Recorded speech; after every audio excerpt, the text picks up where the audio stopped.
Ya. Sudah Pak Jeffrey? Oke, sudah ya.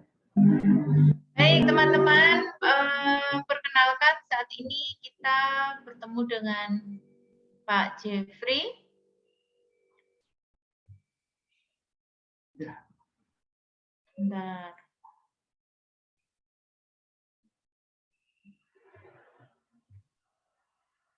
Angel bisa bantu spotlight Pak Jeffrey? Kok tempat saya nggak keluar ya?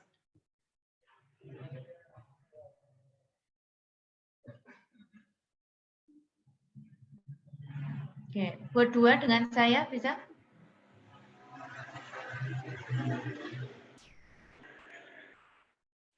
Oke, terima kasih. Ya, selamat pagi Pak Jeffrey. Selamat pagi Bu Shirley. Apa kabar? Baik.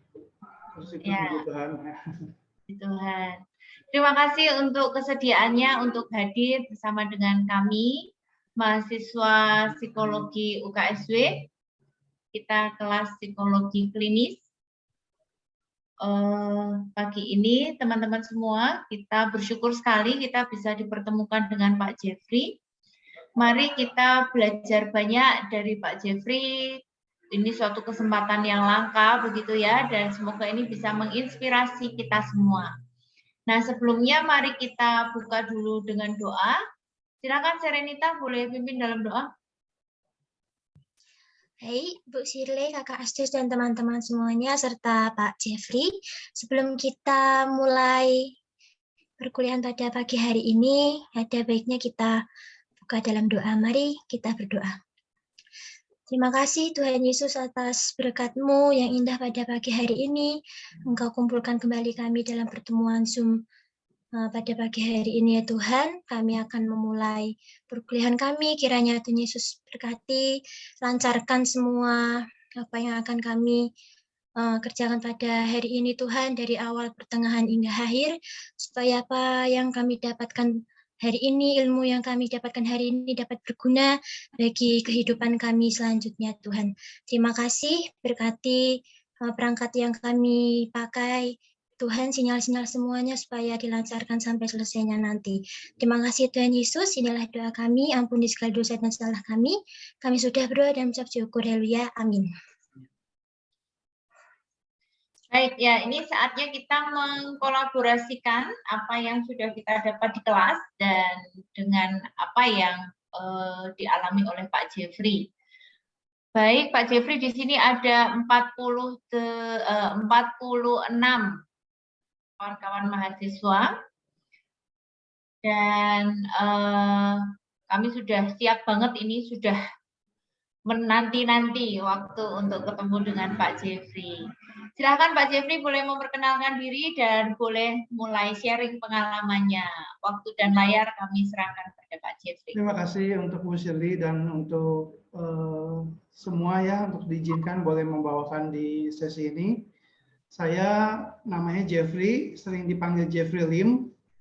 Saya lulusan Bachelor of Computing dari University of Technology di Sydney dari tahun 2003. Dan juga lulusan Master of Christian Study dari Sekolah Tinggi Teologi Reform Injili Internasional di Kemayoran, Jakarta pada tahun 2014. Saya dikaruniakan bersyukur dan karena anugerah Tuhan boleh menikah dengan seorang dokter umum, Dr. Laura Lee, seorang dokter umum dan akupuntur. Dikaruniakan seorang anak bernama Fidelia Karis, seorang anak perempuan. Dan saya seorang yang banyak sekali bergumul dengan kesehatan mental yang cukup dalam. Tapi dalam rahmat dan anugerah Tuhan, bersyukur boleh dikuatkan, boleh ada sampai sekarang sebagaimana saya ada. Nah, jadi yang saya alami itu lebih daripada sekedar depresi ya. Saya pernah didiagnosis waktu di Australia itu, waktu saya kambuh itu, saya didiagnosis gangguannya itu schizoaffective disorder ya, gangguan skizoafektif ya. Tapi waktu di Indonesia mungkin kemudian didiagnosis oleh beberapa psikiater dengan bipolar disorder 1 dengan gejala waham ya, gejala psikotik ya, gejala psikotik. Nah, pernah juga dibilang sama satu psikiater juga ada gangguan borderline personality disorder. Nah, jadi kalau kita tahu bahwa gangguan bipolar itu kan ada dua kutub, ada depresi, dan mania, dan saya juga dalam manianya itu ada waham gitu, ada gangguan psikotiknya. Nah, ini adalah gangguan di brain yang mengakibatkan gangguan pikiran dan alam perasaan dan tingkah laku ya. Sebagai anak-anak psikologi kita tahu banyak gangguan-gangguan mental, ada depresi mayor, ada schizophren, kalau yang nonton Jones, Beautiful Mind, anxiety disorder, ada obsesif kompulsif, banyak ya. Nah, kalau saya itu mengalami mungkin schizoafektif atau juga mungkin bipolar 1 ya. Nah, saya nggak sempurna dan banyak kelemahan, dan pengalaman saya bukan universal yang sempurna, nggak bisa dijadikan satu patokan universal, tapi saya lebih merupakan kesaksian sebuah lilin kecil yang diizinkan Tuhan boleh bercahaya di dalam kegelapan ini. Dan saya hanya mau menyaksikan bahwa semua ini adalah kasih karunia rahmat Tuhan semata-mata gitu ya. Nah, hidup saya itu kan ada banyak, kalau bipolar itu kan, kalau kita tahu gangguan bipolar itu ada roller coaster ya, naik turun mood. Kalau dikategorikan mood disorder, gangguan mood ya, gangguan mood. Saya pernah ada diizinkan di pengalaman ngarai dan lembah bayang maut, masuk rumah sakit jiwa dan pemulihan ada mungkin 10 kali, atau dalam hidup saya hampir 10 kali ya.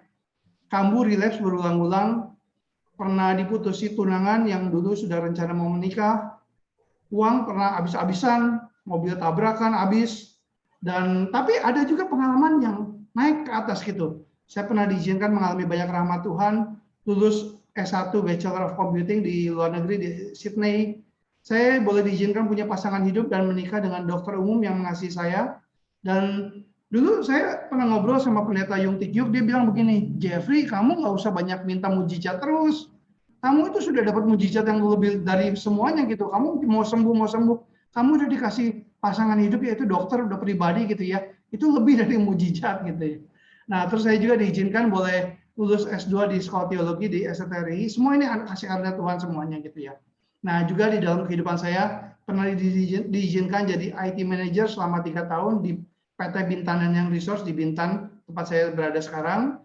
Dan tahun 2017 juga saya kan suka programming, dari Hackathon Kristen di seluruh Indonesia menang juara runner up. Juga di dalam tahun 2017 waktu mengikuti kompetisi Hackathon Kristen di seluruh Indonesia, Code for the Kingdom, menang 2 kategori juara dari 4 kategori juara gitu ya. Tahun 2020 waktu mengikuti Hackathon lagi, Code for God di seluruh Indonesia, menang 2 kategori juara lagi. Jadi saya punya hobi, passion, pelayanan juga di bidang IT gitu ya. Sampai sekarang bikin app, bikin website, ngajar murid-murid dan sebagainya. Nah, depresi, gangguan mental, gangguan bipolar, gangguan apa itu bukan hal yang mudah atau hal yang gampang ya untuk orang mengerti. Terutama juga keluarga dan juga orang sekitar nggak mudah untuk mengerti gitu ya, orang lain gitu ya. Dan saya udah mengalami lebih dari setengah usia saya, sejak saya umur 18 itu tahun 1998 ya. Jadi pernah mengalami pikiran yang penuh noise, kacau, racing thought dan sebagainya. Dan saya rasakan dari pengalaman hidup saya itu mania lebih bahaya dari depresi ya.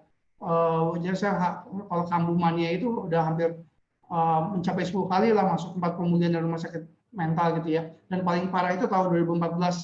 Nah, tapi depresi pun bukan hal yang ini juga bukan hal yang tidak berbahaya juga, karena kalau kita lihat Rick Warren ya, juga anaknya Matthew Warren itu mengalami gangguan bipolar juga ya, bunuh diri gitu ya. Nah, kita lihat juga William Cowper, temannya dari John Newton, juga pernah berusaha untuk bunuh diri terus gitu ya, tapi 4 kali mau bunuh diri tapi nggak mati-mati, maksudnya Tuhan izinkan dia selamat gitu dalam anugerah Tuhan. Jadi hari ini saya mau sharing, saya diizinkan bersyukur mau sharing pada hari ini. Kalau boleh diizinkan sharing, ini bukan tentang saya, bukan tentang pencapaian atau apapun. Saya nggak ada apa-apanya, semua ini karena anugerah dan rahmat Tuhan. Dan saya mau sharingkan bagaimana saya bisa mengatasi gangguan bipolar ini dalam kasih karunia dan rahmat Tuhan. Nah, jadi kalau kita lihat dari Alkitab di dalam Yakobus 1 ayat 17 dikatakan bahwa setiap pemberian yang baik dan setiap anugerah yang sempurna datangnya dari atas, diturunkan dari Bapa segala terang, padanya tidak ada perubahan atau bayangan karena pertukaran. Jadi banyak sekali anugerah rahmat, baik itu secara umum maupun secara khusus, yang bisa menolong kita, baik itu psikologi, baik itu obat, baik itu apapun ya itu ya, itu bisa menolong kita untuk bisa bertahan sampai sekarang dan bahkan bisa maju dalam anugerah Tuhan. Nah, sekarang saya akan sharingkan kenapa saya bisa mengalami bipolar disorder. Saya flashback ya, atau mengalami schizoaffective atau whatever lah ya. Nah, kenapa saya bisa latar belakang sharingnya, kenapa gitu ya. Nah, dari kecil tuh saya termasuk anak yang nakal ya, anak yang aktif, anak yang sering jahil gitu ya, sering dimarahin, sering bikin kacauan ya, bikin lucu dan sebagainya gitu ya. Dan saya punya orang tua, papa saya itu seorang yang sangat keras dan banyak kali menimbulkan trauma dalam hidup saya gitu. Dan dia kadang-kadang bisa teriakin saya, bisa pukul saya. Nah, ini secara, kalau saya lihat ini mungkin lebih secara nurture-nya ya. Tapi secara nature-nya saya pernah dengar dari, kan ini kalau misalnya kita lihat ada garis genetik ya. Ternyata mama saya itu ada di dalam papahnya mama saya, itu berarti kakek saya ya, itu mengalami gangguan mental juga. Dan pada zaman dulu pokoknya dia sampai akhirnya harus gimanain gitu ya. Saya nggak mau cerita terlalu detail. Nah, jadi itu ada mungkin secara genetiknya ya. Tapi secara nature dan nurture dia, papa saya keras sekali. Dan papa saya itu punya ayah, kakek saya pengusaha, punya pabrik, seorang yang keras juga. Dan papa saya itu jenius, hidupnya dulu banyak gagal dari usaha. Nah, misalnya waktu dulu pabrik dari kakek itu bangkrut. Jadi bayangkan, jadi papa itu mewarisi hutang gitu ya. Kalau kita mewarisi hutang, dikejar debt collector terus dan stres banget bagi kita gitu ya. Bisa misalnya lagi malam-malam itu lagi ada bunyi telepon, papa bilang jangan angkat, teriak gitu. Terus papa pernah bangun malam-malam, pas papa bangun malam-malam, papa bilang papa udah mau mati, stres gitu ya, kayak panik gitu ya. Terus saya baru bangun, bengong, saya lihat muka papa, dia lihat seakan-akan, oh kamu nantang saya gitu, dia pukulin saya gitu. Nah, jadi kan papa saya begitu keras gitu ya. Saya kayaknya dari kecil itu banyak mengalami, bahkan juga mungkin saya pribadi kalau refleksi mungkin bisa jadi mengalami sejenis kayak PTSD juga ya, post traumatic stress disorder. Kenapa bisa saya ngomong begitu? Karena saya sering alami memori-memori masa lampau yang bikin saya cemas, kayak petir gitu, kayak geledek, kayak kalau diingat-ingat cemas, keringat, sesek, dan aduh nggak enak banget gitu, kayak dan itu nggak enak banget gitu. Kalau saya ulang refresh back lagi itu, saya wah itu bisa kayak satu memori ke memori itu bisa saling berkaitan gitu. Dan itu mungkin karena dulu banyak kekerasan gitu ya. Waktu SMP dan SMA juga saya sering mengalami sleep paralysis ya. Jadi sering, kalau kata orang kayak ditindih setan gitu ya. Jadi susuk terus udah gitu dalam nonton itu kayak lepas gitu ya. Tapi udah gitu kayak ada bayangan masuk gitu. Kalau dulu saya pikir saya diganggu setan, ternyata makin lama saya tahu itu sleep paralysis ya. Waktu SMA saya juga pernah patah hati, makin melamun, hidup makin banyak tidur aja di sekolah juga, nggak pernah belajar, nggak pernah bikin PR, nggak pernah apa. Dan nah, sampai satu waktu saya itu mengikuti seminar pembinaan iman oleh pendeta Stephen Tong. Nah, di sana saya waktu dia panggil siapa yang mau jadi hamba Tuhan, saya benar-benar tergerak gitu. Saya benar-benar tergerak. Jadi saya menjawab panggilan itu. Dan akhirnya saya bisa masuk sekolah teologi gitu ya. Tapi waktu masuk sekolah teologi itu, sebelum masuk itu kan pada tahun 98 tuh lagi krisis ekonomi. Jadi tegangan lagi tinggi gitu. Jadi semua lagi tegang. Papa juga nggak setuju saya masuk sekolah teologi. Papa di dalam kelemahan dia marah-marah ke saya di perjalanan nganterin saya ke sekolah teologi, tapi sepanjang teriak-teriakin saya gitu ya. Itu 3 jam dari Bandung sampai Jakarta, 3 jam. Begitu saya bawa koper, pergi kamu gitu ya. Begitu saya mau masuk sekolah teologi itu, di pintunya itu saya udah langsung pikiran tuh udah mulai nggak enak gitu, udah mulai kacau gitu. Tapi bersyukur waktu saya masuk STT itu, masuk Institut Reform dulu itu, teman-teman dan dosen itu merangkul dengan kasih. Dan terima kasih kepada Tuhan dan kepada dosen dan teman-teman. Jadi saya boleh diizinkan tahun 98 sampai 99, karena tahun 99 itu saya cuti akademis. Orang tua saya itu nggak pengen saya sekolah teologi terus gitu ya. Saya dibawa ke Sydney untuk refreshing sebenarnya awalnya. Dan supaya saya nggak terlalu banyak mikir, baca-baca buku dan sebagainya ya. Dan saya di Sydney itu ya bersyukur tinggal di rumah kuku, wah enak, pemandangannya enak gitu ya, ada pantai dan sebagainya, bisa refreshing. Akhirnya jadi sekolah IT gitu ya, sekolah IT. Waktu pertama kali masuk semester 1, nilai saya tinggi. Wah, saya bilang, ini masuk kategori tertinggi juga saya bilang, saya nggak sakit lah. Buat apa saya minum obat lagi? Saya minum obat psikiater kan sebelumnya saya kambuh ya, saya minum obat psikiater, saya stop obatnya. Dan ini saya mengambil keputusan yang fatal. Akhirnya setelah 6 bulan kambuh, kacau gitu di sekolah, bisa konflik sama teman, bisa apa, dan saya ada hal-hal yang saya nggak sebut secara detail. Akhirnya saya nggak pernah aneh-aneh, tapi bisa akhirnya macam-macam sampai akhirnya konflik sama masalah sama polisi gitu. Nah, jadi saya nggak terlalu detail ya. Dan saya di masa kemarin itu saya masuk dibawa ke psikiater. Psikiater itu bilang, kamu mendengar suara nggak gitu? Yang nyuruh kamu atau gimana gitu? Ya, terus waktu saya bilang iya gitu, dia bilang kamu ada kena schizoaffective disorder gitu. Dia ada tulis gitu ya. Nah, kemudian saya cuti akademis 6 bulan.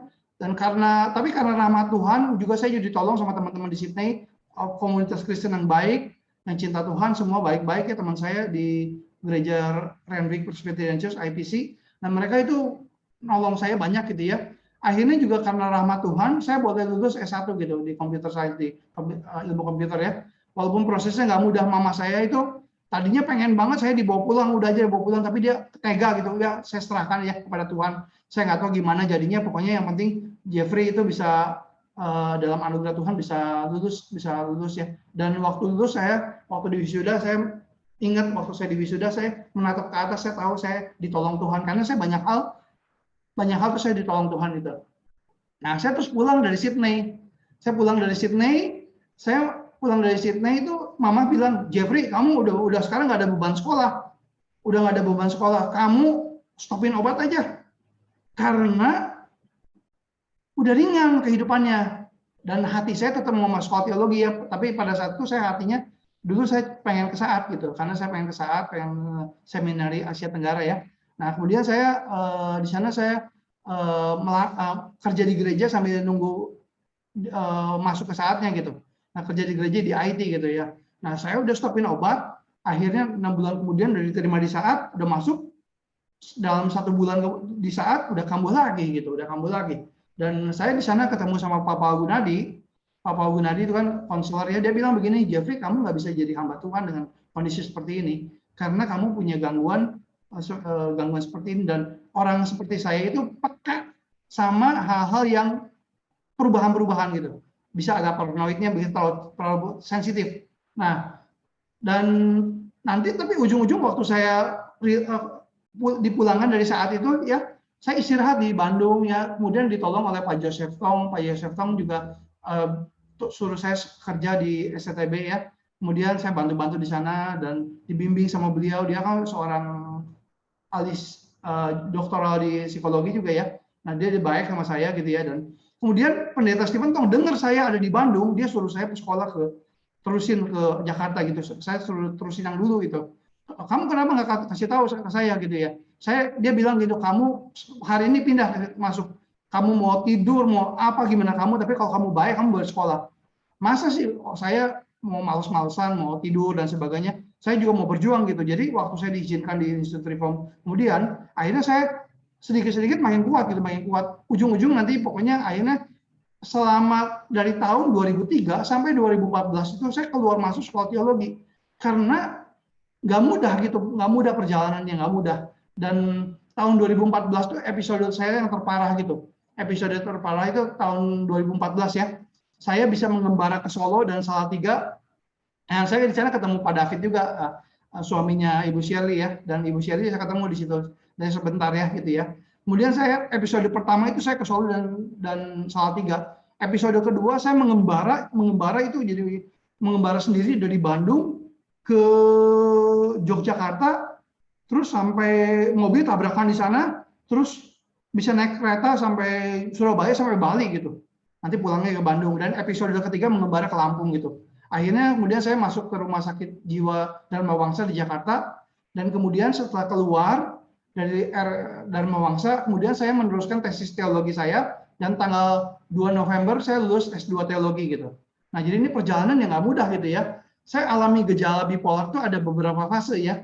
Mungkin ada beberapa fase, kita tahu ada fase mania dengan psikotik, ada fase hipomania, ada fase depresi, dan fase biasa-biasa aja gitu. Nah, waktu fase depresi bawaan saya murung, males, nggak ngapa-ngapain, lack of energy, kurang energi gitu ya. Kayak susah konsen, kayak orang males, banyak tidur, nggak ada motivasi hidup, kayaknya nggak berguna hidupnya gitu ya, banyak tiap hari itu rest terus gitu ya. Jadi betul-betul mau apa nggak ada gairah, itu deh kita tahu itu depresi ya. Tapi kalau lagi hipomania, mau beda lagi, saya jadi energik, ngomong jadi cepat, ide-ide keluar, jadi kreatif, bisa bikin banyak karya, baik itu coding atau tulisan atau bahkan sampai buku gitu. Waktu saya stres, waktu saya bipolar mengalami hipomania, saya bisa bikin buku gitu, dan ada dijadikan juga ada satu buku waktu saya masuk rumah sakit, saya itu maksudnya waktu saya hipomania, buku itu karena lucu gitu ya, dijadikan buku waktu saya wedding gitu, jadi kenang-kenangannya buku itu gitu. Terus kalau saya mengalami hipomania, khotbah itu lebih berapi-api gitu, lebih berani dan juga lebih kurang tidur, jadi kurang tidur gitu ya. Negatifnya itu ada positifnya, negatifnya kurang sensitif, mudah tersinggung, mudah belanja, bisa belanja gitu, habisin barang. Udah gitu mudah dermawan, jadi kayak orang baik gitu ya, sumbang sana sumbang sini, duit habis gitu. Jadi itu salah satu negatifnya. Kalau fase hipomania bisa dikontrol dengan baik, ini itu efektif gitu. Tapi bahayanya itu kayaknya gelombang sinusnya kalau nggak sampai ke tsunami mania bahaya gitu. Makanya kita obat tuh mesti hati-hati banget gitu ya.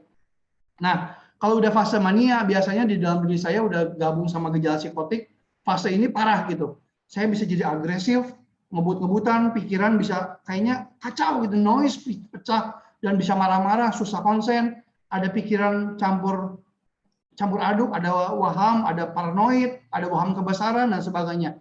Nah, ini kalau udah masuk ke fase mania. Nah, gimana saya mengatasi gangguan bipolar ini?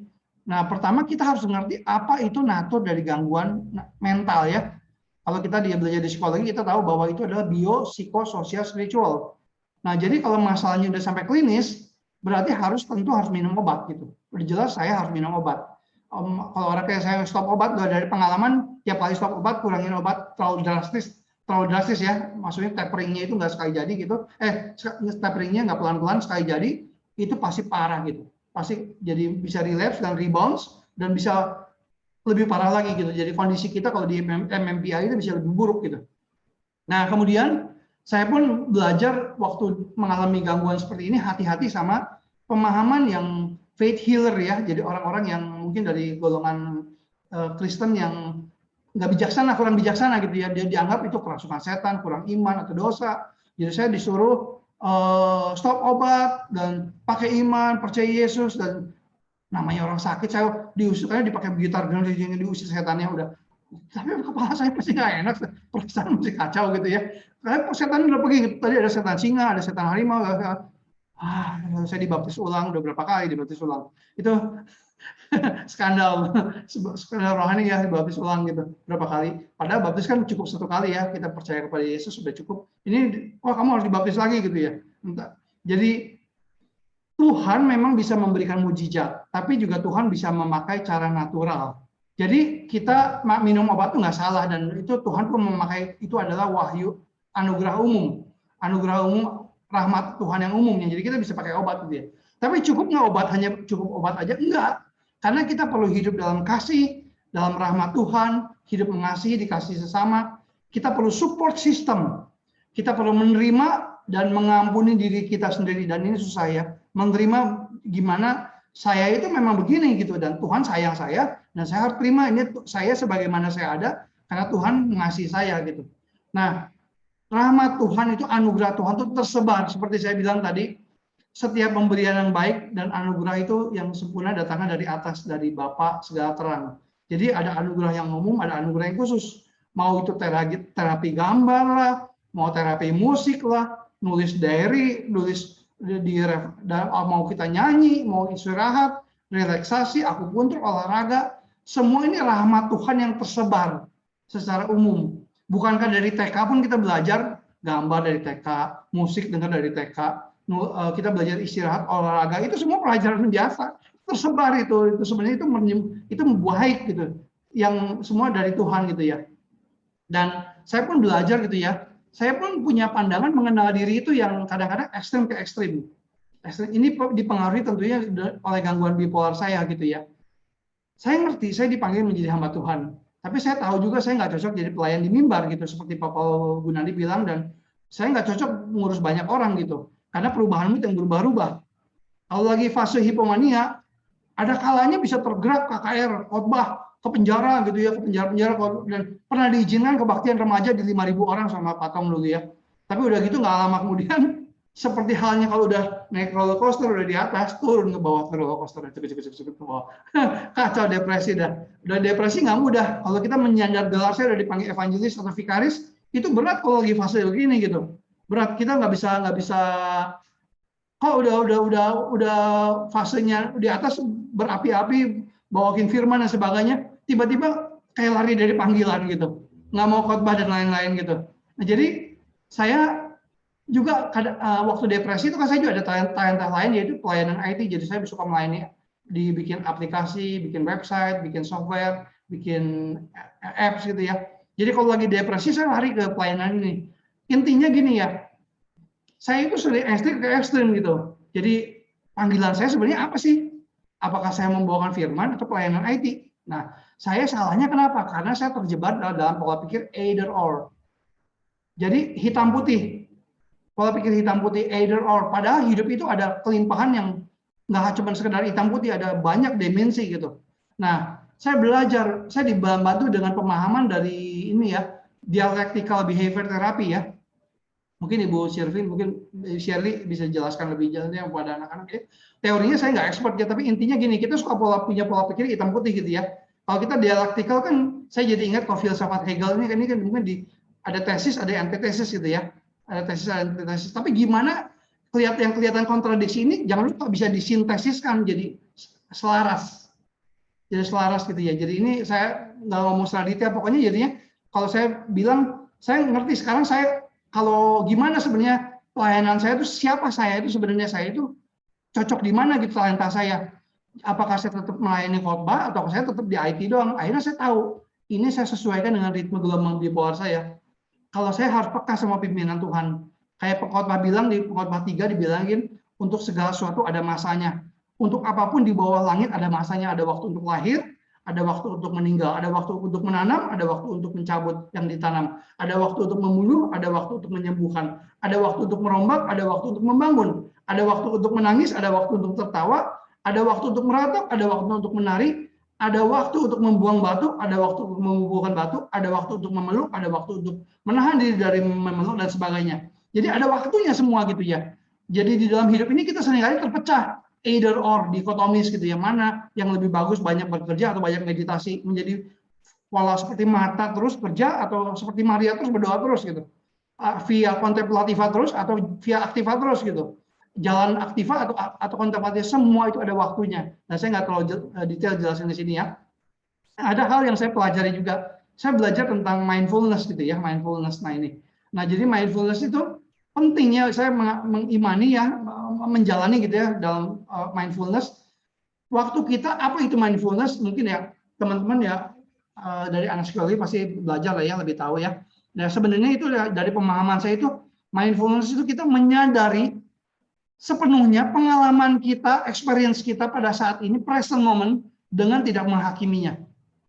Jadi kita kayak ngamatin, seni mengamati present moment. Seni mengamati present moment. Ada 4 kunci, ada kesadaran kita dalam, ada pengalaman saat ini dan tidak menghakimi. Ada 4 kunci. Nah, bagi orang yang mengalami depresi, cemas, kehilangan, kedukaan, sering mereka itu sulit ada dalam kesadaran di dalam present moment gitu, tanpa menghakimi. Kadang-kadang orang sering merasa hidup di masa lalu atau hidup di masa depan gitu. Di masa lalu mikirin kedukaan, trauma, mikirin dosa-dosa, penyesalan, atau di masa depan mikirin kekhawatiran hidup, mikirin kecemasan besok gimana. Padahal hidup kita itu present itu adalah anugerah Tuhan, present itu adalah hadiah. Jadi kalau orang yang hidupnya nggak di present moment ya, dia waktu makan mandi pikirannya kemana-mana gitu ya.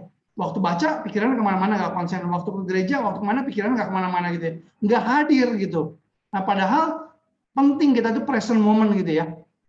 Nah, mindfulness kalau kita lihat secara psikologi, menurut Stephen Hayes membagi terapi psikologi menjadi 3 generasi terapi ya. Pertama, kalau terapi yang generasi pertama itu adalah behavior terapi. terapi generasi pertama gitu ya. Tingkah laku kita perlu dikondisikan sesuai dengan lingkungan. Dan terapi yang generasi kedua itu adalah cognitive behavior therapy. Terapi generasi kedua itu pikiran kita, nah artinya pikiran kita itu punya sumbangsi kepada perasaan dan tingkah laku. Jadi kita harus merubah pikiran kita supaya kita bisa merubah tingkah laku dan perasaan kita gitu ya. Jadi itu juga Alkitab juga bilang berubahlah oleh pembaharuan budimu ya. Jadi memang kita harus merubah pikiran gitu. Jadi konsep kita pikiran dirubah maka berubah kita punya hati perasaan dan tingkah laku bisa berubah. Dan juga ada terapi generasi ketiga gitu ya. Dan terapi generasi ketiga itu adalah termasuk ada komponen mindfulness-nya. Bukan cuma sekedar merubah pikiran, tapi ada komponen mindfulness-nya gitu. Dan ada empat yaitu adalah mindfulness based stress reduction therapy, mindfulness based cognitive therapy, dialectical behavior therapy, dan acceptance and commitment therapy gitu ya. Nah, saya mungkin nggak terlalu detail jelasinnya, nggak terlalu, mungkin kalian belajar sendiri nanti ya. Tapi istilahnya dilaporkan mindfulness ini ya, baik mindfulness based stress reduction therapy membuat kesehatan kronis lebih baik dan meningkatkan kesehatan serta kualitas hidup. Meningkatkan kesehatan mental pada orang yang sehat dan orang yang gangguan mental juga, mengurangi cemas dan depresi gitu ya. Jadi memang ada studinya, memang itu membuat semuanya itu lebih baik gitu, lebih better gitu ya. Jadi nah bahkan sebenarnya otak kita itu bisa di rewire lagi, bisa di pattern ulang lagi, ada brain plasticitas itu. Ada brain plasticitas bisa dihubungkan kembali gitu ya. Dan saya percaya mindfulness ini adalah secara anugerah umum itu membantu untuk helpful-nya nyembuhin gitu. Mindfulness membantu untuk bisa membantu helpful gitu ya. Kenapa? Pertama, secara normatif, saya sudah selidiki teorinya dan praktiknya, saya coba analisa ya. Secara eksperiensial, saya coba lihat ada riset-riset dan bukti works ini scientifically ya. Dan secara eksistensial, eksperiensial diri saya sendiri, saya alami. Saya didiagnosis oleh gangguan schizoafektif dan bipolar. Waktu saya praktekkan meditasi dan tenang dan body scan, kemudian nafas, kemudian sambil berdoa dan semuanya itu helpful gitu. Itu helpful betul-betul. Dan kita bisa mengurangi stres, bisa tensinya bisa berkurang gitu. Nah, jadi kesimpulannya bahwa saya juga coba belajar ya, waktu saya mengalami gangguan-gangguan baik itu lagi tension tinggi atau itu saya coba terapi mindfulness itu bantu gitu ya. Saya alami itu membantu gitu ya. Kalau saya lihat itu mungkin nanti banyak sih, kalau saya pernah membawakan juga webinar seperti ini ya, 1,5 jam lebih tentang mindfulness ya. Jadi ada beberapa fondasi pilarnya, misalnya tentang observing self, gimana tentang diri yang mengamati dan sebagainya gitu ya. Nah itu penting semua gitu ya. Tapi saya nggak bahas pada kali ini gitu ya. Intinya kalau ada studi, kalau kita melatih mindfulness dengan rutin, itu mengecilkan amigdala gitu ya. Bagian di dalam otak yang berkaitan dengan rasa cemas, pengatur respon terhadap ancaman gitu, respon fight and flight respon gitu. Jadi kalau kita latih mindfulness dengan terus-terusan gitu ya, itu lama-lama kita ada perubahan gitu, ada perubahan. Nah, tapi mesti rutin ya, karena otak kita itu kan, saya lihat kita belajar, otak kita tuh menarik ya, kayak kita belajar mobil ya, itu harus di pattern ulang gitu, harus repeatable harus. Misalnya kenapa orang ada teori 10.000 jam juga ya, kalau kita merepeat segala sesuatu sampai 10.000 jam, kita akan jadi expert gitu. Nah itu, jadi saya percaya itu harus dipraktikkan ya. Jadi saya nggak mau terlalu banyak teori ya, tapi intinya gini ya, waktu saya praktekkan mindfulness itu ya, saya coba belajar untuk di hadapan Tuhan sebagai orang Kristen. Saya itu belajar untuk ada akronimnya, itu breath itu nafas ya. Ada breath tuh, nafas tuh ada terdiri dari body, relationship, environment, affective, thinking, dan heart. Maksudnya apa? Waktu saya di hadapan Tuhan, saya tenang gitu ya, saya coba scan the body. Misalnya saya ada body, saya ada stres, ada tekanan, scan the body ya. Kemudian scan the relationship gitu ya. Cek ternyata saya ribut nggak sama orang gitu ya. Coba perhatikan, jangan fokus pada perasaan dan pikiran doang gitu. Jadi kadang-kadang kan kita tadi bilang nggak hidup di present moment, pikirannya masuk ke dialog self gitu. Dialog self. Tapi kita coba belajar untuk perhatikan body kita, perhatikan relationship kita, perhatikan environment kita. environment kita, alam semesta dan dunia eksternal. Coba bayangkan Ayub ya. Ayub waktu depresi ya, waktu dia mengalami susah berat ya, penderitaan yang berat ya, Tuhan bukan suruh dia apapun, tapi suruh dia amati alam semesta tuh. Tuh lihat berasi bintang ini, terus lihat ini. Jadi saya pikir ya, waktu dia lihat alam semesta itu, dia itu dibawa keluar dari dirinya sendiri untuk mengamati, untuk melihat dia itu sebenarnya kecil. Dia itu kecil, dia itu adalah bagian dari alam semesta. Bukan kalau kita melihat diri kita problemnya besar gitu ya. Ya sekali universe itu kita ya, kita akan merasa depresi gitu. Padahal kalau kita lihat bahwa sebenarnya universe itu Tuhan itu ciptakan begitu besar, saya itu cuma sekecil debu di dalam alam semesta. Nah kita belajar peka kepada alam semesta, lihat keluar, dan peka terhadap afektif emosi kita, peka terhadap thinking kita, dan peka terhadap heart kita. Itu akronimnya BREAD ya, dan di hadapan Tuhan. BREAD, body, relationship, environment, affective, thinking, dan heart. Jadi di hadapan Tuhan kita peka, scan gitu. Nah, itu yang saya lakukan kalau saya lagi capek, saya rest, saya meditasi, merenungkan firman Tuhan. Dan bahkan ya, dulu saya itu dipengaruhi satu buku ya. Saya pikir ini buku ini salah gitu ya. Buku ini benar, saya pikir maksudnya buku ini benar. Dia bilang begini, bukunya itu membuka topeng gerakan zaman baru ya. Memang ini bukunya hati-hati dari Douglas Grotius ya. Kan istri saya kan prakteknya akupuntur. Dia bilang kalau akupuntur itu nggak bagus itu karena bisa banyak berkaitan sama pagan gitu, kafir dia. Tapi belakangan saya belajar sesuatu, ternyata nggak sesimpel itu. Istri saya itu adalah dokter akupuntur, dia nyembuhin banyak orang gitu. Nah, waktu saya pun mengamati ya, waktu kita itu kan ini kita mesti punya pemahaman holistik. Kita mesti punya holistik. Kita itu ada tubuh, jiwa, roh gitu ya. Nah, waktu saya coba di akupuntur ya, saya waktu sambil relax, sambil body scan, sambil berdoa juga, sambil istirahat, itu ternyata helpful gitu. Itu helpful gitu. Jadi itu helpful betul-betul gitu. Jadi Tuhan tuh sediakan rahmatnya secara melimpah di dalam dunia ini. Dia sediakan apapun cara yang banyak yang untuk membantu kita untuk merilis kita punya masalah gitu. Dan Tuhan tuh maha baik dan maha rahmat. Nah, saya kalau mungkin teman-teman mau dengar saya bawakan tentang mindfulness ini untuk mengatasi, saya pernah beberapa hal saya bawain tentang mengatasi depresi, mengatasi kecemasan, dan juga mindfulness. Saya ada di nevo.id ya. Ini mungkin kalau saya geser sedikit, ada www.nevo.id. Di sana ada video-video yang saya bikin dan buku yang saya tulis juga di sana gitu. Dan gimana ada YouTube yang saya bikin gitu ya. Nah, saya coba gumuli ini semua gitu. Nah, tapi selain itu, saya mengalami ada yang lebih dari itu bagi saya. Yaitu tadi kalau kita lihat itu rahmat umum, saya mengalami yang dinamanya rahmat khusus. Ini adalah iman saya. Rahmat khusus, anugerah khusus. Yaitu firman Tuhan, yaitu baca, doa, meditasi dalam firman Tuhan itu ya. Nah, dan rahmat khusus ini banyak bantu saya gitu. Dan saya waktunya mungkin kalau singkat, itu misalnya seperti Lectio Divina ya, baca Alkitab dan semuanya. Saya diajari ibu rohani saya waktu saya depresi ya. Waktu saya depresi berat, saya baca ulang-ulang Alkitab Mazmur misalnya gitu ya. Tiba-tiba itu saya itu terpaku pada satu ayat dan Tuhan berbicara kepada saya gitu. Dan melalui ayat itu dan hati saya bisa damai sejahtera gitu ya. Nah, itu betul-betul dibilangin, Alkitab bilang kan manusia hidup bukan dari roti saja tapi dari setiap firman yang keluar dari mulut Allah. Jadi kita lihat bahwa firman Tuhan itu dikatakan kalau kita lihat dalam Alkitab, Taurat Tuhan itu sempurna, menyegarkan jiwa. Peraturan Tuhan itu teguh, memberikan hikmat kepada orang yang tidak berpengalaman. Titah Tuhan itu suci, menyukakan hati, perintah Tuhan itu, dan sebagainya ya. Dan dikatakan 2 Timotius 3 ayat 16, segala tulisan yang diilhamkan Allah memang bermanfaat untuk mengajar, untuk menyatakan kesalahan, untuk memperbaiki kelakuan, dan untuk mendidik orang dalam kebenaran. Jadi firman Tuhan itu saya dapat benar-benar, di dalam firman Tuhan itu benar-benar saya dapat penghiburan yang luar biasa gitu.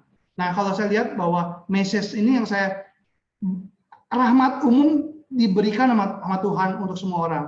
Seperti matahari untuk orang baik dan untuk orang jahat, untuk siapapun diberikan. Tapi ada rahmat khusus yang saya alami ini luar biasa gitu. Rahmat khusus ini adalah ada di dalam Tuhan Yesus Kristus. Kalau saya bisa bangkit dalam anugerah Tuhan karena dia sudah bangkit. Kalau saya bisa bertahan hidup karena dia sudah hidup. Kalau saya bisa sukacita karena dia di dalam diri saya. Dan ini adalah good news, ini adalah gospel gitu ya. Dan kalau saya bisa mengalami damai sejahtera, karena saya diperdamaikan dengan Bapa melalui korban anaknya, yaitu Tuhan Yesus di kayu salib, dan juga karena ada Roh Kudus, maka ada kasih, sukacita, damai sejahtera, dan buah terakhir juga penguasaan diri. Gitu. Nah, jadi kita bisa mengontrol ya. Nah, kalau kita lihatnya di dalam Alkitab ya, kita lihat dalam Alkitab, ada orang yang kerasukan setan. Tentu orang kerasukan setan itu bukan beda sama schizofren ya. Tapi dikatakan orang itu begitu disembuhin Yesus, dia menjadi pikiran menjadi sound. Coba selidiki ya, kata ini dipakai mirip sama persis, kamu bukan diberikan roh ketakutan, tapi roh yang membangkitkan kasih, kekuatan, dan sound mind. Roh Kudus itu memberikan kita pikiran lebih tenang, gitu, lebih teratur. Jadi itu ada karunia dari Tuhan. Ini spesial dari karunia rahmat khusus ya. Jadi ini yang saya harus saksikan bahwa memang ada rahmat umum, tapi ada rahmat khusus yang luar biasa gitu. Yang kita sebagai orang yang mengenal orang yang di dalam Tuhan itu boleh berbagian di dalam rahmat khusus. Jadi kalau kita tentu boleh berbagian, boleh banyak menggunakan cara-cara apapun untuk merilis, tapi yang kalau kita boleh berbagian di dalam firman Tuhan, dalam berrelasi dengan Tuhan, itu adalah luar biasa. Ini iman dan kesaksian saya gitu ya. Jadi mungkin saya bicara sampai sini dulu. Kira-kira ada tanggapan nggak? Mungkin dari Ibu Shirley, saya serahkan dulu waktunya. Kalau nanti ada, saya bisa balik lagi gitu. Ya, terima kasih Pak Jeffrey. Penjelasan yang menunjukkan banyak pengalaman yang luar biasa. Mungkin boleh ditambah aktivitas yang sekarang dan rasanya bagaimana setelah melalui berbagai macam roller coaster tadi begitu ya, dan sekarang kondisinya seperti apa? Apakah masih dengan terapi farmakoterapinya masih berjalan? Lalu bagaimana menghadapi hari-hari yang sekarang ini seperti apa begitu Pak Jeffrey? Nah, kita kan hidup masih di dalam dunia ya Bu ya. Berarti masih, kalau kita bilang ada perbaikan, tapi bukan berarti sempurna, karena itu ada di dunia yang akan datang ya Bu ya. Nah, jadi saya pun obat harus tetap jalan. Habis tetap jalan. Jadi obat saya sampai sekarang makan obat itu ada realistik. Obat itu jangan dianggap sebagai, kan kadang-kadang orang Indonesia itu suka takut sama obat juga ya kadang-kadang. Yeah. Kalau di Barat tuh segalanya obat, semua disalahin, semuanya ke obat gitu, semuanya masalah karakter juga, makanya semuanya salahin, blaming on the brain gitu ya. Kalau di Indonesia semuanya takut sama obat itu. Jadi nah saya pikir obat itu ada karena kita seperti bilang problema kita kan bio, psiko, sosial, spiritual, ada biologisnya. Saya sampai sekarang makan obat harus, dan kalau saya lagi aktif, saya sampai lagi hipomania ya, obatnya saya naikin. Saya udah bisa mengenal scan bodinya, saya udah lebih mahir gitu. Scan bodinya saya lebih mahir, dan itu juga dari pengalaman ya. Obat dan juga support system. Istri saya juga harus kita tuh humble gitu, dengar dari nasihat orang lain. Jadi coba kadang-kadang kalau kita memang lagi bermasalah, lagi apa, kita mesti ngaku dosa, mesti jadi support system penting ya. Itu dalam bidang sosialnya ya. Kemudian dalam bidang psychologicalnya juga ya. Terus saya jalankan mindfulness, dan juga kita berusaha dengan dekat sama Tuhan, dan tentu kita belum sempurna ya. Kita tetap berusaha, karena kan kalau di dalam Kristen kan progressive sanctification ya, pengudusan yang terus menerus gitu ya. Jadi itu nggak selesai di dunia ini. Tapi saya melihat ini bukan lagi sebagai problem, tapi sebagai satu sarana untuk pertumbuhan. Jadi saya diberikan bipolar ini bukan sebagai problem sebenarnya, sebagai kekurangan. Malah ini membuat seperti kalau terminologi Rasul Paulus itu adalah duri dalam daging ya. Jadi saya menganggap ini adalah supaya saya mengandalkan rahmat Tuhan. Bagi saya nggak apa-apa saya mengalami seperti ini. Jadi saya nggak perlu khawatir, nggak perlu takut sama makan obat. Dan saya pun hidup kita udah tahu tujuannya apa gitu ya. Kira-kira begitu Bu Shirley. Cukup jelas nggak Bu Shirley? Ya. Jadi sejauh ini masih farmakoterapi tetap berjalan, cuman aktivitas juga tetap berjalan dengan baik begitu ya Pak? Berjalan dengan baik. Saya itu setiap rutin tiap minggu itu tiap bulan tuh bawa firman di remaja ya, sekarang mungkin lagi nggak dulu. Terus bikin app, bikin website tuh jalan tuh. Saya pekerjaan mengajar anak itu rutin, saya ada punya sekitar 11 murid ya, 11 murid pakai Zoom gitu ya, 11 murid. Terus kemudian saya bikin apps untuk gereja, kerja juga, dan juga semua berjalan dengan baik gitu, berjalan dengan baik. Oh, ya. Cuman tetap mau gimana, kadang-kadang ada gelombangnya, kalau lagi ada gelombang riak-riak gitu ya, saya harus beristirahat gitu. Jadi kita belajar untuk fleksibel aja lah, nggak usah terlalu rigid gitu, nggak terlalu kaku gitu Bu. Iya, ya luar biasa sekali teman-teman. Jadi Pak Jeffrey ini mungkin mendalami psikologi sudah lebih dalam daripada kita yang hanya belajar dari buku saja gitu ya. Bahkan mengalami, kemudian psikoterapinya juga dijalankan, banyak belajar tentang psikoterapi juga. Ada tadi yang saya tangkap ada DBT, Dialectical Behavior Therapy dapat, kemudian SCT ya. SCT-nya itu menggunakan cognitive diffusion gitu ya, scanning the body, scanning the cognitive gitu ya.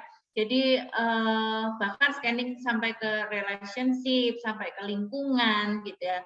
Tapi mindfulness-nya juga dapat. Jadi di cognitive diffusion ini memang belajar untuk acceptance-nya memang harus kuat. Jadi ya bagaimana menerima dan mengamati tanpa banyak bereaksi. Nah, ini butuh latihan juga nih, butuh keterampilan juga untuk itu.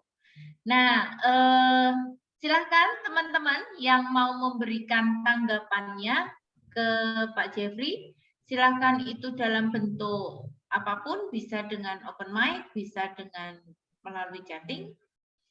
Silakan, siapa yang mulai duluan?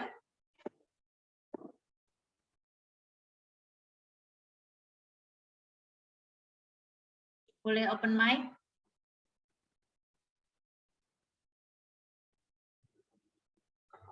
Siapa?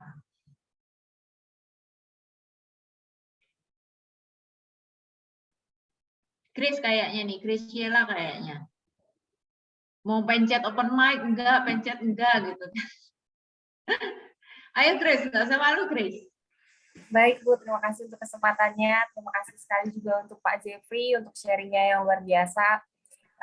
Saya mungkin mau bertanya, maaf mungkin kalau sedikit out of the box gitu.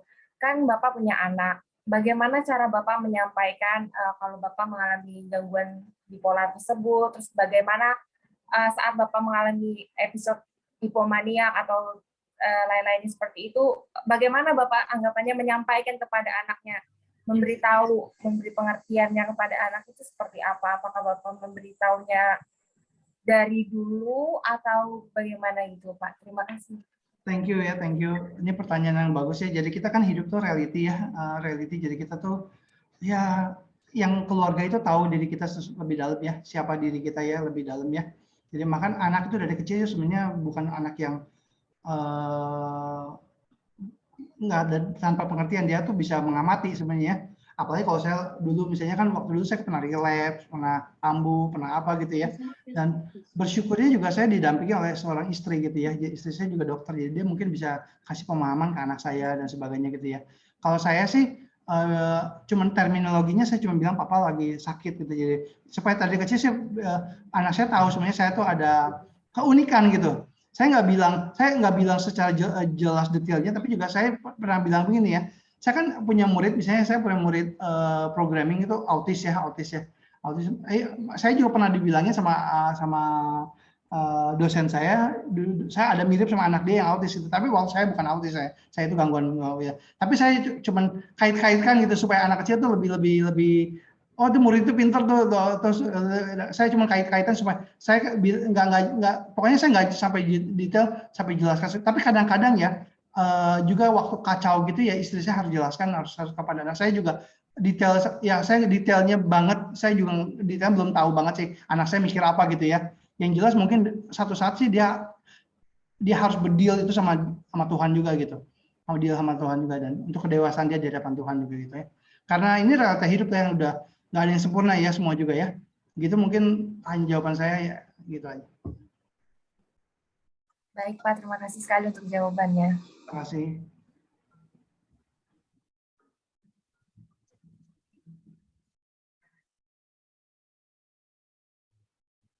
Ada lagi yang tanggapan? Oke, ada Trey, kemudian ada Vanessa, Trey dulu. Silahkan Trey.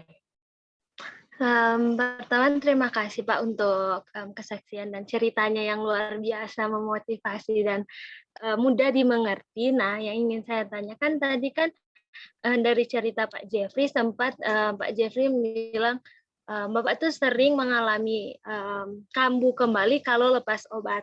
Kalau selain lepas obat tuh apa sih yang bisa bikin Pak Jeffrey itu mungkin berada di fase hipomania lagi atau mania kembali? Terus yang kedua mau tanya, kan tadi Bapak bilang mungkin Bapak sendiri hal bipolar ini terjadi karena trauma masa lalu orang tua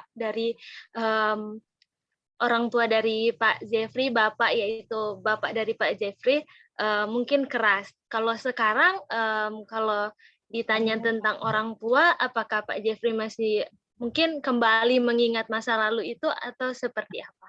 Gitu, ini Pak. luar biasanya, terima kasih ya untuk pertanyaannya. Saya senang dengan pertanyaan ini ya.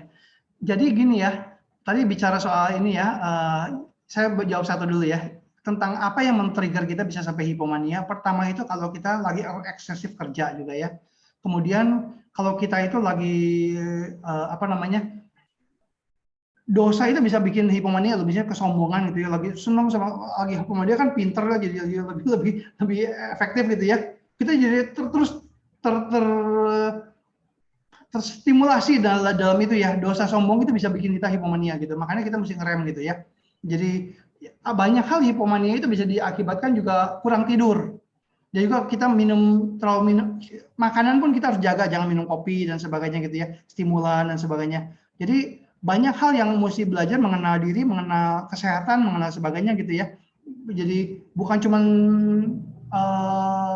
obat doang gitu. Bukan cuma obat, makan obat doang. Jadi ada pengenalan akan kehidupan gitu, pengenalan akan kehidupan. Nah, kalau soal papa ya, seperti saya bilang tuh ya, saya sudah deal sama papa, udah beres banget. Sudah deal banget. Jadi udah ada forgiveness. Jadi dengan kita, karena tadi saya udah bilang salah satu yang untuk kita untuk bisa makin pulih itu salah satunya forgiveness gitu. Dikasihi dan mengasihi. Jadi menariknya begini, bahkan sampai terakhir papa itu relasi makin dekat. Saya tuh jujur saya mengasihi papa saya gitu. Bahkan sampai terakhir pun papa saya meninggal tuh saya yang bawain firmannya di kuburan gitu. Jadi ini udah Tuhan udah close masalah ini gitu ya. Jadi kalau di dalam Kristus itu ada kasih, ada pengampunan dan sebagainya, ini udah beres gitu. Jadi bahkan menjadi satu hal yang indah malah kalau ingat papa itu, saya di kantor saya itu ada foto papa gitu. Ada foto papa saya itu waktu di foto lagi tersenyum gitu, dan itu beda ya. Ini saya bicara soal wajah ya. Wajah itu kalau seseorang yang wajahnya itu tegang gitu ya, itu akan stres waktu kita kecil. Papa itu waktu kecil tuh, saya itu kalau lihat wajah papa itu, aduh stres gitu ya, karena dia tegang dan sebagainya. Tapi waktu dia udah tua gitu ya, waktu fotonya senyum itu ya, wah itu membawakan damai sejahtera. Apalagi kalau Tuhan bilang begini, Tuhan menghadapkan wajah dan menyinari wajahnya dengan kamu tenang gitu. Itu luar biasa kita dari firman Tuhan. Ya kira-kira begitu ya. Ada pertanyaan lagi? Terima kasih Pak. Oke, sudah Trey? Sudah Bu. Thank you. Ya, makasih. Vanessa. Ya, selamat pagi Pak. Terima kasih atas sharing-nya. Nah, sebenarnya saya juga sedang menghadapi bipolar ini Pak. Jadi itu. Nah, tetapi penerimaan dari orang tua saya itu mungkin kurang ya Pak. Maksudnya mungkin baru saja gitu loh Pak. Baru saja tahu bahwa anaknya nih punya bipolar. Nah, kalau dari sudut pandang Bapak sendiri gitu, mungkin sudah pernah jadi orang tua atau bagaimana, itu bagaimana caranya untuk menjelaskan bahwa oh saya ini lagi bipolar, ini sedang guncang atau sedang depresi atau bagaimana gitu Pak. Terima kasih. Tapi memang ya di satu pihak, Vanessa terima kasih untuk pertanyaannya ya. Sebenarnya satu hal di dalam hidup ini ya, itu relasi yang dekat tuh nggak mudah ya, karena seperti saya bilang, support system sendiri pun mengerti ini tuh nggak mudah gitu. Kita sendiri mengalaminya nggak mudah, betul nggak? Kita pun mengalaminya sangat nggak ngerti kenapa siklusnya bisa berubah-ubah, moodnya bisa berubah-ubah dan sebagainya. Makanya tadi kan di mindfulness ada bilangnya salah satunya acceptance diri ya.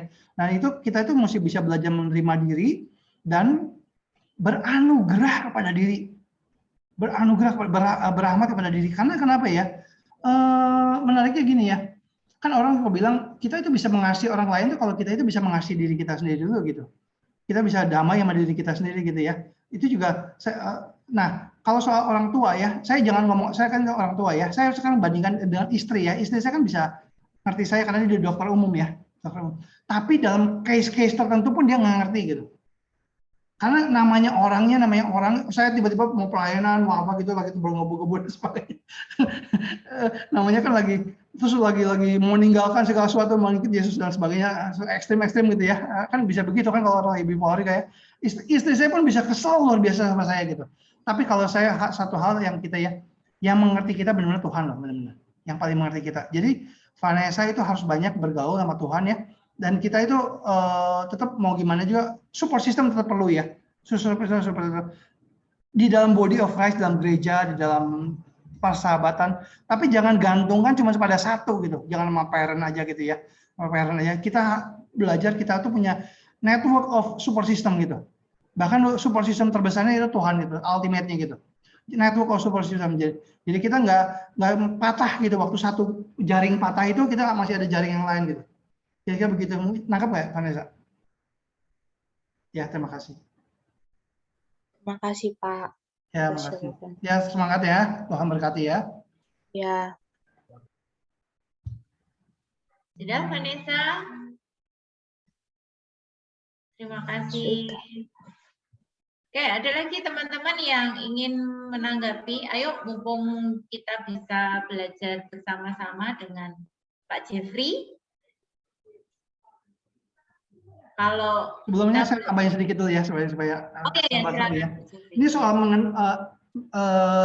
soal ini sekarang spiritualitas lah ya. Tentang menerima diri ya, mengasihi diri ya. Saya belajar tuh dari boleh kita mengasihi diri, kan orang bilang oh egois, oh narsis dan sebagainya mengasihi diri. Saya belajar tuh ada kalau dari Bernard de Clough itu ada 4 type of love gitu, 4 type of love ya. Pertama itu adalah kita itu mengasihi diri untuk diri, itu paling rendah gitu. Itu orang-orang yang mengasihi diri untuk diri, itu level yang paling rendah. Jadi love egois gitu, kasih yang egois. Nah, yang level yang kedua adalah mengasihi Tuhan demi diri. Mengasihi Tuhan demi diri. Ini maksudnya gini, kita beribadah kepada Tuhan, tujuannya untuk diberkati, gitu ya, untuk diberkati Tuhan. Nah, itu adalah level yang ya masih lumayan lah, kita masih mengasihi Tuhan untuk diberkati ya. Level yang ketiga itu adalah mengasihi Tuhan karena Tuhan itu sendiri gitu. Kita mengasihi Tuhan karena Tuhan patut dipuji, patut disembah, patut dikasihi dan sebagainya. Dan yang terakhir tuh level yang paling tinggi adalah mengasihi diri untuk Tuhan. Jadi kita mendukung diri kita, menerima diri kita, beranugerah kepada diri kita, supaya kita bisa dipakai Tuhan gitu. Bisa ini tingkatan paling tinggi gitu. Jadi mengasihi diri itu nggak apa-apa gitu. Kita mendukung diri gitu ya, beranugerah kepada diri, menerima diri, dan tentu proses itu nggak mudah gitu. Saya sendiri nggak mudah dalam proses waktu saya itu. Kenapa Tuhan tuh izinkan saya seperti ini gitu? Orang lain umur saya itu efektif, produktif gitu waktu dulunya gitu ya. Saya makan obat kan, kalau makan obat psikoterapi farmasi kan banyak tidur waktu dulu ya. Tapi nanti lama-lama badan tuh mulai beradaptasi gitu ya. Waktu dulu saya banyak tidur, saya kenapa saya susah mengerti gitu ya. Tapi lama-lama saya bisa menerima diri dan saya gunakan untuk mengasihi diri ini untuk Tuhan. Gitu, kira-kira begitu ya. Oke, ada pertanyaan? Terima kasih Pak Jeffrey. Mari silakan teman-teman. Tommy biasanya nih banyak nanya nih. Ayo Tom. Farah. Putri. Siapa? Ayo silakan. Jadi kalau di sini rata-rata semuanya orang Kristen ya Bu ya? Kristen. Enggak, Juga. ada yang Muslim juga. Muslim juga ya. Oh, oke. Advensia, Galang, Paldi. Apakah sudah sangat jelas?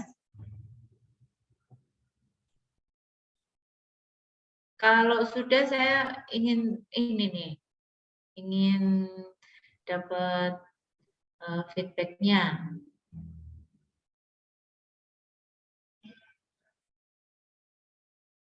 Tommy bisa kasih feedback? Saya Bu. Yuk. Oke, selamat pagi Pak Jeffrey dan Miss Shirley serta teman-teman dan Kasdos. Mungkin kalau dari saya sendiri untuk feedback dari penyampaian dari Pak Jeffrey tadi, saya lebih bisa memahami bahwa apapun hal yang kita alami di dalam hidup, baik itu penyakit ataupun permasalahan dalam hidup lah pokoknya, kita harus lebih mengerti dulu tentang diri kita sendiri. Terus dengan penyembuhan itu yang misalkan minum obat dan apa segala macam itu nggak ada yang sia-sia kok, karena itu semuanya datang dari Tuhan juga gitu. Tuhan yang memberikan kita kesembuhan ya melalui berbagai macam cara, baik itu mujizat maupun tangan-tangan orang yang mau memberikan kita pertolongan dalam hidup seperti itu. Dan ya dari kelas klinis juga mengerti bahwa emang mental itu sangat penting, karena kadang kita merasa bahwa kita baik-baik aja, ternyata tidak seperti itu. Jadi kayak kita harus lebih memahami diri dan lebih percaya lagi sama mujizat Tuhan akan nyata pada waktunya. Seperti itu sih kalau dari saya, Bu. Oke. Terima kasih, Tommy. Jadi kalau Pak Jeffrey ini kan menggunakan teknik, bisa dibilang kalau secara tekniknya ya di dalam psikologi, biopsikososio spiritual gitu kan. Semuanya dapat tuh. Ya, itu juga sesuatu hal yang bisa kita pelajari, bisa mengintegrasikannya di dalam kehidupannya Pak Jeffrey seperti itu, dan kita bisa belajar dari pengalaman itu. Saya mau dengar pendapatnya dari Galang Muhammad Galang deh. Lang.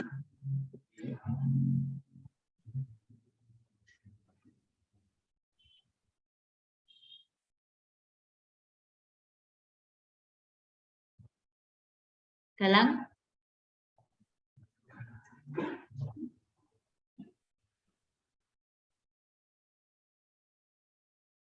Bagus Wicaksono dulu.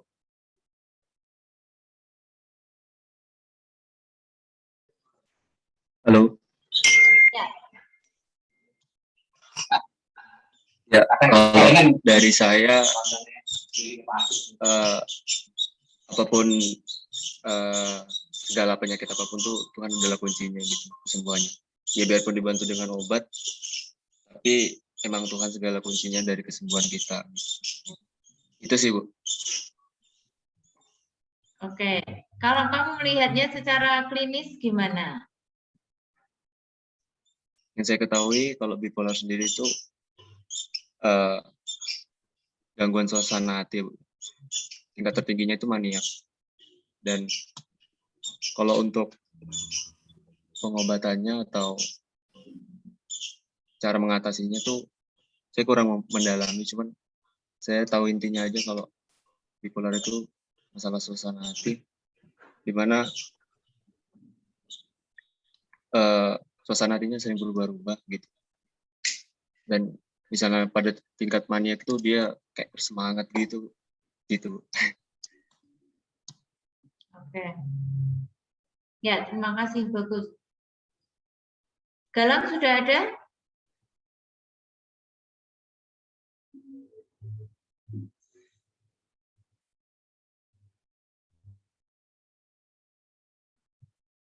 Valdi, silakan Valdi.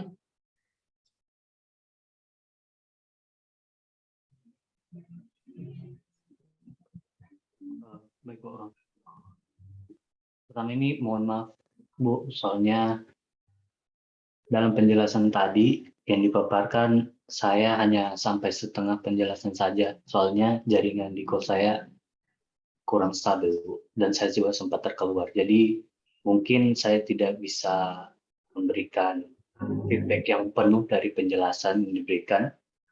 Kalau dari setangkap saya hanya sampai pada bagian kita ini, kesimpulan yang saya dapat bahwa hampir sama seperti yang telah dijelaskan oleh teman-teman tadi, kita juga harus berpegang kepada Tuhan dalam apapun yang kita lakukan. Seperti itu, Bu. Mohon maaf sebelumnya. Baik. Niki, silakan.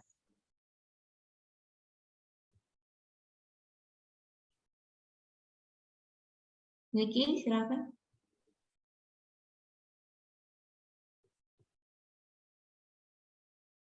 Denis.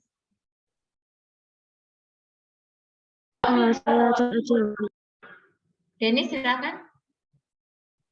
Baik Bu, selamat siang untuk Pak Jeffrey dan Ibu Shirley, Kakak Astus, dan teman-teman semua. Luar biasa sekali sharing dari Pak Jeffrey dengan segala hal yang dilakukan untuk melawan bipolar yang dialami. Yang saya dapatkan,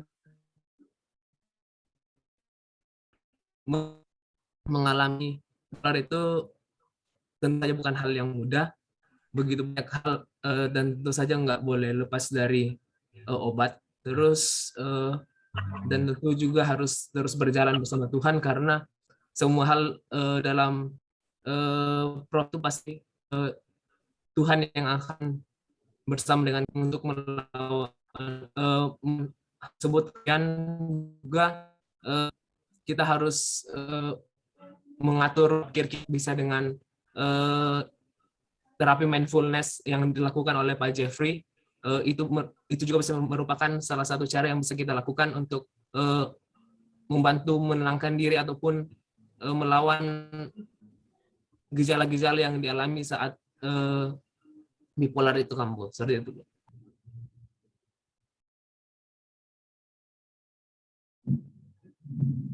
Oke, sudah Denis, terima kasih ya. Trey, silakan Trey. Makasih Denis.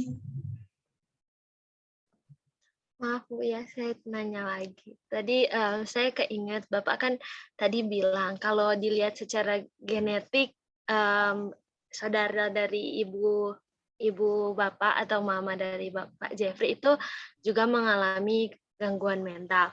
Nah, Papa dari mama saya, maksudnya Papa dari mama saya. Oh, Papa dari mama Bapak Jeffrey. Maaf kalau agak sedikit sensitif. Kalau Bapak sendiri ada nggak sih rasa kekhawatiran kalau nanti mungkin cucu Bapak atau mungkin anak atau mungkin siapapun yang akan berkaitan dengan Bapak nantinya akan mengalami gangguan mental juga, Pak? Kalau saya pribadi, ini dengan secara jujur saya pikir ya, dunia ini semua ini udah ada di dalam jatuh dalam dosa ya, jadi nggak ada yang sempurna, betul nggak ya? Jadi kita pun nggak bisa menentukan apapun, dan ya kita sebagai orang percaya bahwa Roma 8 ayat 28 segala sesuatu itu mendatangkan kebaikan bagi mereka yang mengasihi Tuhan gitu ya. Saya punya teman tuh di sekolah teologi, dan dia itu punya anak yang perempuan yang dari kecil itu kena virus toksoplasma. Jadi dia anaknya jadi cenderung nggak berkembang secara mentalnya ya. Jadi nggak berkembang secara mentalnya. Nah kemudian sampai perempuan ini sampai ke toilet pun sampai umur 17 pun harus dibantu gitu ya. Nggak berkembang ke secara mentalnya. Tapi anak teman saya itu bisa bilang begini, teman saya kan sekolah teologi dan hamba Tuhan, dia bilang, anak saya itu profesor teologinya saya.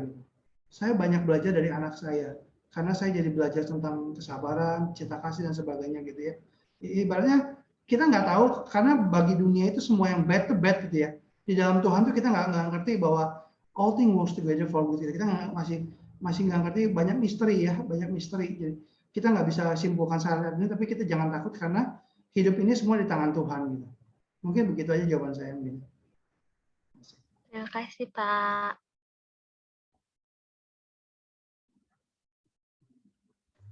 Terima kasih, Trey. Bagus, silakan, Bagus. Ya, terima kasih waktunya. Sebenarnya saya mau bertanya, Pak.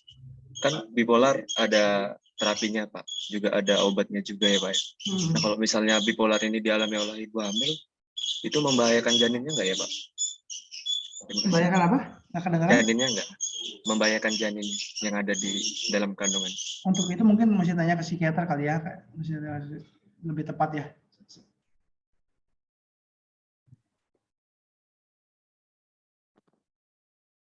Oke, mungkin pengetahuan saya cuma sampai di situ. Ada itu memang dilematis ya, katanya orang kalau lagi mengalami kehamilan tuh apakah harus makan obat atau gimana ya, itu dilematis, tapi mungkin itu mesti konsultasi ke ahlinya ya. Jadi ada ranahnya, pengetahuan saya hanya untuk sampai kesaksiannya sampai sini aja gitu. Saya nggak teruskan lagi. Oke, terima kasih. Baik, Pak Jeffrey tadi kan menyampaikan itu masa 2003 sampai 2014 itu kan episode yang paling parah begitu ya Pak ya? Paling parah itu 2014 Bu. 2014-nya. Sementara Pak Jeffrey menikah pada tahun 2010. Oh, 2010. Nah itu juga nggak mudah Bu. Ini saya sharing sedikit ya Bu ya. Iya. Jadi dari perjalanan ke rumah tangga itu ya, kan mungkin awalnya kita berpikir yang mungkin lebih mudah dihadapi gitu ya. Ternyata udah melewati kan namanya roller coaster. Itu nggak, istri saya tuh Tuhan kasih dia kekuatan dan sebagainya ya. Dulu waktu saya kambuh tahun 2014 ya, itu psikiaternya itu orang yang nggak percaya Tuhan gitu ya, dia bilang lebih baik cerai. Lebih baik cerai. Nah, supaya tapi kitab yang di dalam Tuhan, apa yang dipersatukan Tuhan tidak boleh dipisahkan oleh manusia gitu ya. Nah, jadi kita terus dalam anugerah Tuhan bisa bertahan sampai sekarang. Itu semua dan sekarang makin lama relasi juga lebih baik gitu dibandingkan. Maksudnya kan naik turun keluarga ya, maksudnya pergumulan karena kehidupan ya. Itu nggak mudah gitu, jadi bukan hal yang mudah gitu. Saya harus sharing begitu. Iya. Bagaimana mengatasi emosinya, Pak? Karena kan namanya orang yang tidak ada gangguan mood saja emosi kadang seringkali jengkel gitu ya, ngadepin anak misalnya atau ngadepin masalah dengan pasangan atau dengan pekerjaan atau apapun itu. Nah, ketika ada stresor-stresor yang seperti itu yang dilakukan Pak Jeffrey kira-kira seperti apa, Pak? Ini sebenarnya caranya yang saya ikutin begini ya. Pertama sebenarnya berkaitan sama mindfulness juga ya. Ambil nafas dulu, tahan nafas, ambil nafas, ambil nafas, kemudian scan body gitu ya. Terus udah gitu rasakan perasaan kamu gimana. Kamu lagi pikir apa sih sekarang? Lagi jangan dihakimi, jangan ditekan juga, karena ditekan tuh kayak bola nanti naik lagi atas gitu. Jadi ditekan, jangan dihakimi. Terus kemudian berusaha untuk relax dan juga kalau saya pribadi saya suka serahkan sama Tuhan gitu ya. Kalau di dalam satu spiritualitas Kristen Ortodok itu ada doa namanya doa Yesus ya. Doanya simpel sebenarnya, Tuhan Yesus anak Allah kasihanilah kami gitu ya. Itu doanya diulang-ulang. Kalau kata orang tuh kayak mantra jadinya gitu ya. Tapi itu saya suka lakukan itu juga kadang-kadang kalau saya lagi bermasalah lagi apa. Saya mengulang-ulang dan ini sebenarnya saya percaya ini ada komponen mindfulness secara Kristen gitu. Karena saya percaya jadi ini saya berelasi sama Tuhan dan saya meminta tolong sama Dia gitu. Dan saya menyerahkan dan nanti lama-lama bisa rileks. Dan ternyata saya juga harus kalau ada tension yang emosi dan menjauh juga gitu. Cuman itu sebenarnya dari pengalaman tuh seiring dengan waktunya kita lebih dewasa ya, lebih tua gitu ya, maksudnya lebih berumur gitu ya, itu kita punya flexibility-nya lebih bagus gitu. Nah, itu kemarin dilatih gitu ya. Dan lama-lama kita pernikahan tuh jadi bisa lebih dancing gitu ya, awalnya kan mungkin banyak konflik dan lama-lama bisa kenal, oh dia begini, saya begini, dan itu proses pergumulan yang panjang gitu ya. Tapi bersyukur ya sampai sekarang Tuhan baik ya. Jadi seperti saya bilang itu pernikahan itu adalah bukan untuk happy sebenarnya, tapi untuk sekolah pengudusan. Untuk sekolah pengudusan, untuk kita bertumbuh memuliakan nama Tuhan itu. Nah, itu teman-teman, nikah bukan untuk happy ternyata ya. Siapa bilang nikah isinya cuma happy-happy aja ya. Itu hanya ada di fairy tale, Cinderella mungkin. Tapi ya itu latihan kehidupan juga di situ, kita juga diperlengkapi juga di situ, begitu ya. Jadi untuk itu bisa jadi habit nggak, Pak Jeffrey? Ketika kemudian ya jadi habit ya. Jadi nggak kelepasan gitu ya. Tapi tetap namanya manusia bisa kelepasan, tetap bisa ada ya. Tapi maksudnya setelah lama-lama itu kan kayak main piano ya Bu ya. Main piano kan semuanya seperti saya bilang tadi itu kan. Ini menariknya gini ya, habit itu kan katanya itu ada habit ya. Makanya kalau menghilangkan habit itu susah katanya, karena kalau mau bikin habit ya susah katanya ya. Karena kan habit itu kalau misalnya saya hajar H-nya itu masih ada a bit gitu katanya. Kalau saya hajar A-nya masih ada a bit gitu katanya. Kalau saya hilangin habit, B-nya masih ada it gitu ya. Itu bangun kebiasaan itu proses gitu. Memang bangun itu memang Alkitab udah bilang ya, orang yang dengar itu harus melakukan gitu. Jadi itu baru bangun fondasi gitu. Bangun fondasi. Jadi baru kita benar-benar lebih matang ya. Bisa diuji jadinya gitu. Bukan sekedar pendengar doang, tapi kita yang harus melakukan. Jadi jangan cuma masuk kuping kiri, keluar kuping kanan, harus dibikin habit. Iya. Ya. Terima kasih Pak Jeffrey. Karena kami bisa belajar dari sesuatu yang mungkin dianggap orang lain mengganggu, dan mungkin memang ada fase di dalam kehidupan yang menjadi terganggu dengan adanya diagnosa tadi, begitu ya. Maaf mati lampu, jadi saya hilang, tapi saya masih di sini. Jadi ketika itu di dalam kehidupan yang dijalani oleh Pak Jeffrey ini, ternyata sesuatu yang sifatnya mengganggu itu bisa menjadi sesuatu hal yang bermanfaat, gitu ya.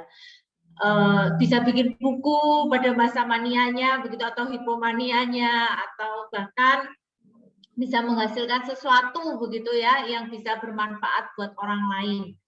Dalam arti memang sesuatu hal yang sifatnya itu negatif, tapi dengan banyak hal tadi, baik itu perjuangan di dalam diri pasti, kemudian pimpinan Tuhan yang utama, kemudian berbagai teknik terapi, kemudian farmakoterapi, jadi ada anugerah umum dan anugerah khususnya, semua jadi satu di situ, begitu ya. Dan yang jelas bagaimana usaha untuk kesadaran diri, untuk mau belajar, mau mempelajari sesuatu, dan kemudian menerima diri apa adanya, mengasihi diri sendiri, terlebih lagi mengasihi Tuhan yang sudah memberikan kehidupan untuk Pak Jeffrey. Ternyata itu bisa membuat sesuatu hal menjadi bermanfaat. Dan dari sini pun, dari pertemuan hari ini pun, kita juga bisa belajar sesuatu dari Pak Jeffrey, dan ini bisa menginspirasi kita semua bahwa ini juga memberikan rasa optimis di dalam diri kita sebagai nanti Anda teman-teman calon klinisi, bahwa gangguan itu bisa recover, kita bisa membuat itu, menjadikan itu sesuatu hal yang bukan hanya sekedar mengganggu, tidak hanya mengganggu, tapi itu bisa dipulihkan. Dan pada endingnya bisa bermanfaat, bahkan bisa berfungsi optimal di segala lini. Kalau kita lihat, belajar dari kehidupannya Pak Jeffrey, kehidupan rumah tangganya, kehidupan pekerjaannya, dan bagaimana melayani, bagaimana bermanfaat buat orang lain. Ini bisa menimbulkan rasa optimis di dalam diri kita untuk kita bahwa apa yang kita lakukan pun nanti untuk orang lain itu juga bisa bermanfaat dan endingnya itu juga bisa mengoptimalkan kehidupan seseorang. Baik, dari teman-teman tidak ada lagi yang ingin disampaikan? Baik, kalau tidak ada, terima kasih sekali Pak Jeffrey untuk waktunya, untuk kesediaannya. Mohon maaf jika ada kata-kata kami yang kurang berkenan. Terima kasih sekali untuk kesediaannya. Nanti saya akan kembali menghubungi Pak Jeffrey melalui WA lagi. Oke, terima kasih.